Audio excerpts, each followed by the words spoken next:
Gusto ko magkaon lapas batchoy. A few moments later. Tayong lapas batchoy. Dito na lang. Ayan, nag-take out sila. 60 Ayan, pesos isang ganito lang ang isa. para na itong merienda. Sarap-sarap. Lapas batchoy. You like it? Yeah.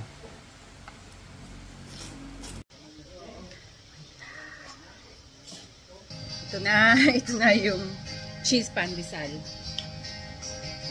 Second try. Hanapin natin. Ayun. At least this one, na, ayan, medyo malaki-laki. Oh, di ba?